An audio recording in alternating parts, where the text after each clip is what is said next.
September மாதம் 11ஆம் தேதி, பொதுக்காலம் 23ஆம் வாரம், புதன்கிழமை. முதல் வாசகம். திருத்தூதர் பவுல் கொரிந்தியருக்கு எழுதிய திருமுகத்திலிருந்து வாசகம். அதிகாரம் 7, 25 முதல் 31 வரை வசனங்கள். சகோதர சகோதரிகளே, மனமாகாதவர்களை குறித்து பார்ப்போம். இவர்களைப் பற்றிய ஆண்டவரின் கட்டளை எதுவும் என்னிடம் இல்லை. எனினும் ஆண்டவரின் இரக்கத்தால் நம்பிக்கையுடையவனாய் இருக்கும் நான் என் கருத்தை சொல்கிறேன். மனமாகாதோர் தாம் அழைக்கப்பட்ட நிலையிலேயே இருந்து விடுவது நல்லது. இப்போதுள்ள இடநிலையை முன்னிட்டு இவ்வாறு இருப்பதே நல்லதென எண்ணுகிறேன்.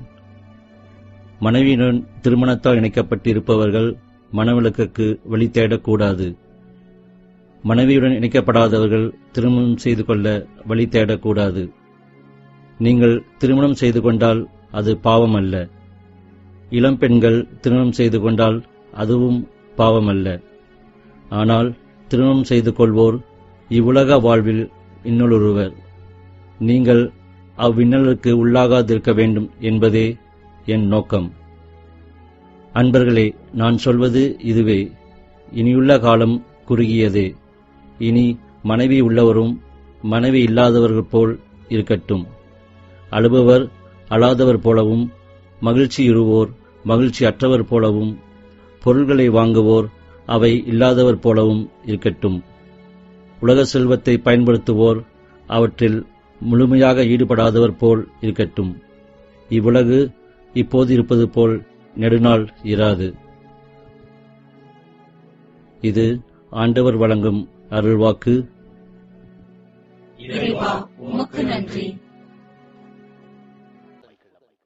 நற்செய்தி வாசகம். ஏழைகளே, நீங்கள் பேறு பெற்றோர். செல்வர்களே, ஐயோ உங்களுக்கு கேடு. லூக்கா எழுதிய தூய நற்செய்தியிலிருந்து வாசகம். அதிகாரம் 6, வசனங்கள் 20 to 26 வரை. அக்காலத்தில் இயேசு சீடர் மீது தம் பார்வையை பதித்து கூறியவை: ஏழைகளே, நீங்கள் பேறு பெற்றோர், ஏனெனில் இறையாட்சி உங்களுக்கு உரியதே. இப்பொழுது பட்டினியாயிருப்போரே, நீங்கள் பேறு பெற்றோர், ஏனெனில் நீங்கள் நிறைவு பெறுவீர்கள். இப்பொழுது அழுது கொண்டிருப்போரே, நீங்கள் பேறு பெற்றோர், ஏனெனில் நீங்கள் சிரித்து மகிழ்வீர்கள். மானிட மகன் பொருட்டு மக்கள் உங்களை வெறுத்து ஒதுக்கி வைத்து நீங்கள் பொல்லாதவர் என்று இகழ்ந்து தள்ளிவிடும் போது நீங்கள் பேறு பெற்றோர். அந்நாளில் துள்ளி மகிழ்ந்து கொண்டாடுங்கள், ஏனெனில் விண்ணுலகில் உங்களுக்கு கிடைக்கும் கைமாறு மிகுதியாகும். அவர்களுடைய மூதாதையரும் இறைவாக்கினருக்கு இவ்வாறு செய்து வந்தனர். ஆனால் செல்வர்களே, ஐயோ உங்களுக்கு கேடு, ஏனெனில் நீங்கள் எல்லாம் அனுபவித்து விட்டீர்கள். இப்போது உண்டு கொழுத்திருப்போரே, ஐயோ உங்களுக்கு கேடு, ஏனெனில் பட்டினி கிடப்பீர்கள். இப்போது சிரித்து இன்புறுவோரே, ஐயோ உங்களுக்கு கேடு, ஏனெனில் துயரிற்று அழுவீர்கள். மக்கள் எல்லாரும் உங்களை புகழ்ந்து பேசும்போது ஐயோ உங்களுக்கு கேடு, ஏனெனில் அவர்களின் மூதாதையரும் போலி இறைவாக்கினருக்கு இவ்வாறு செய்தார்கள். இது ஆண்டவரின் அருள்வாக்கு. கிறிஸ்துவே, உமக்கு புகழ். அன்புக்குரியவர்களே, ராமகிருஷ்ண பரமஹம்சர் சுட்டிக்காட்டும் ஒரு நிகழ்வு. ராஜஸ்தான் மாநிலத்தில் உள்ள ஜெய்ப்பூரில் ஒரு புகழ்பெற்ற இந்து கோயில் இருந்ததாம். அதில் பணிபுரிந்த எல்லா குருக்களுமே திருமணம் ஆகாதவர்களாக, பிரம்மச்சாரிகளாக இருந்தார்கள். யாருக்கும் அவர்கள் பயப்பட்டதில்லை. இறைவன் முன்னிலையில் எதை சரி என்று கருதினார்களோ அதை செய்து வந்தனர். ஒரு முறை ஜெய்ப்பூர் அரசர் தன் பணியாளை அனுப்பி குருக்களை தன் அரண்மனைக்கு வரச் சொன்னார்.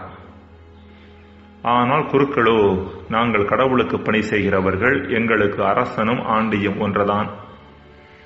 அரசர் எங்களை சந்திக்க விரும்பினால் அவர் இங்கு வரட்டும் என்று சொல்லி அவரை திருப்பி அனுப்பிவிட்டனர். இதை கேள்விப்பட்ட அரசர் தன் அமைச்சர்களோடு கலந்து ஆலோசித்தபின் அங்கிருந்த குருக்களுக்கு திருமணம் செய்து வைத்தார். அதன் காரணம் மற்றவர்களுக்கு பின்புதான் புரிந்தது. நேர்மையோடும் தைரியத்தோடும் அரசனுக்கும் தலைவணங்காமல் வாழ்ந்த பிரம்மச்சாரி குருக்கள் திருமணம் ஆகிய பின்பு தாங்களாகவே அரசனை தேடி வந்து, அரசே, கடவுளின் அருளை உங்களுக்கு கொண்டு வந்திருக்கிறோம். இதோ இந்த பூக்கள் உங்களுக்காகவே சிறப்பான முறையில் ஆசீர்வதிக்கப்பட்டவை, இதை ஏற்றுக்கொள்ளுங்கள் என்று சொல்ல ஆரம்பித்தனர். அதாவது குடும்ப வாழ்க்கை வாழ ஆரம்பித்தபின் பணத்தேவை அதிகமானது. பணப்பற்றும் ஏனைய பற்றுக்களும் உள்ளே நுழைந்தன. அது அவர்களை மதிப்பீடுகளிலிருந்து நெறிபிரள வைத்தது.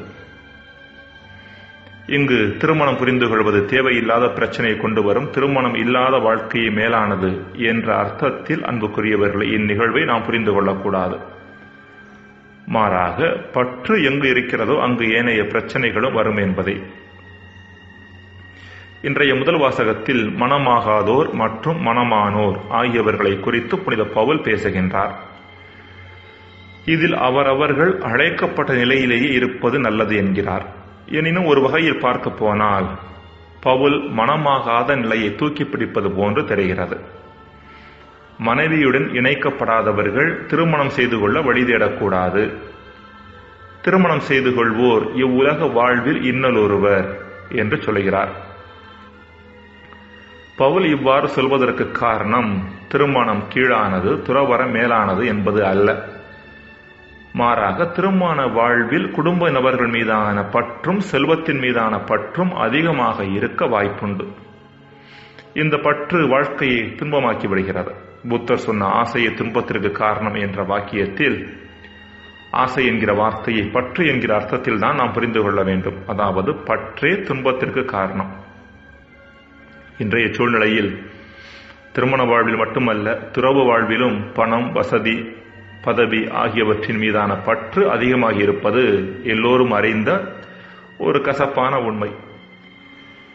எனவே எப்படிப்பட்ட வாழ்க்கை முறையாயினும் அங்கு பற்றற்ற தன்மை வேண்டும் என்பதையே இன்றைய முதல் வாசகத்தின் இறுதி பகுதியில் நாம் பார்க்கிறோம்.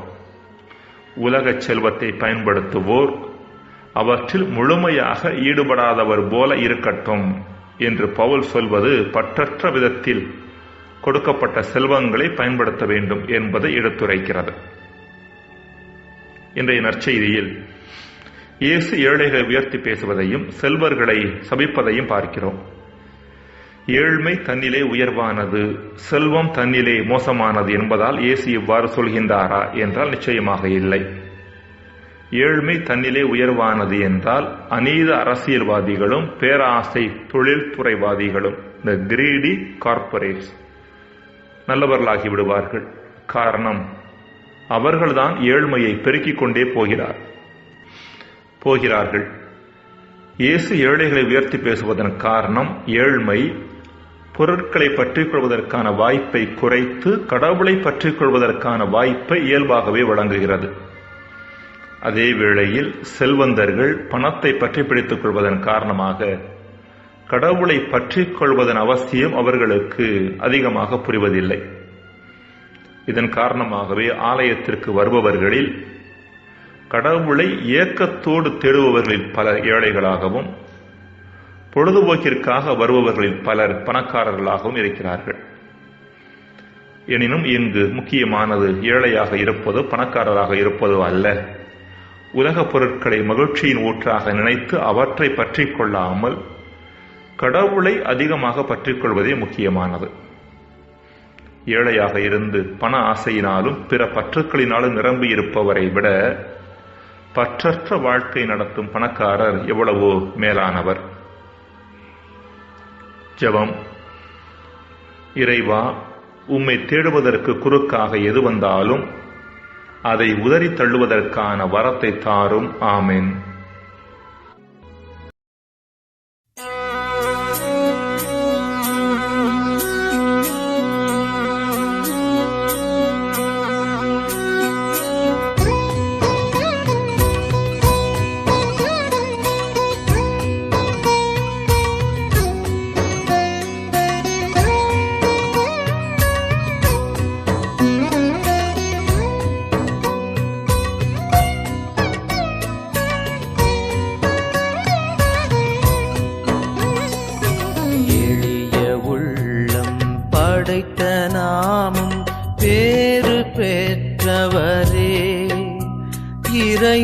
அரசு என்றும் ஏழைகள் நமக்கே பேறு பெற்றோமே.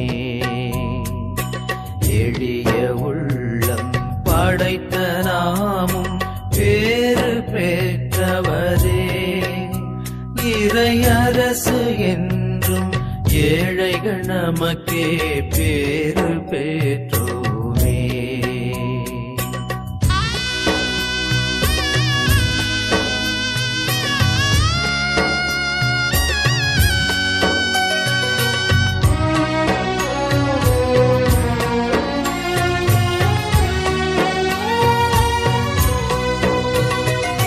துயரம் தாங்கும் சமூகம் நாமும் பேறு பெற்றவரே.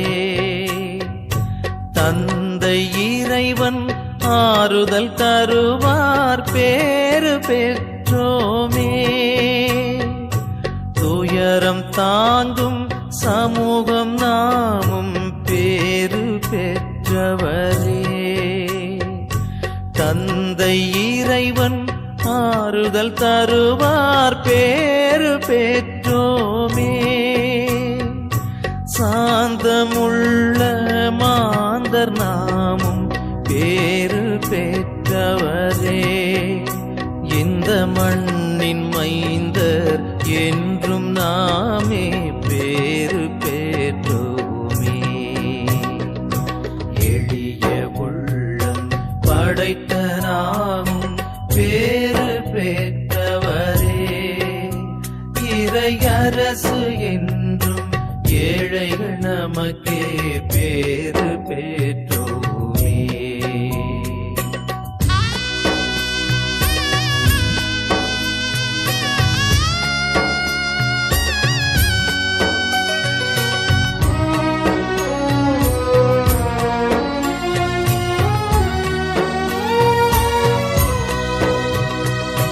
நீதிக்காக ஏங்கும் நாமும் பேறு பெற்றவரே.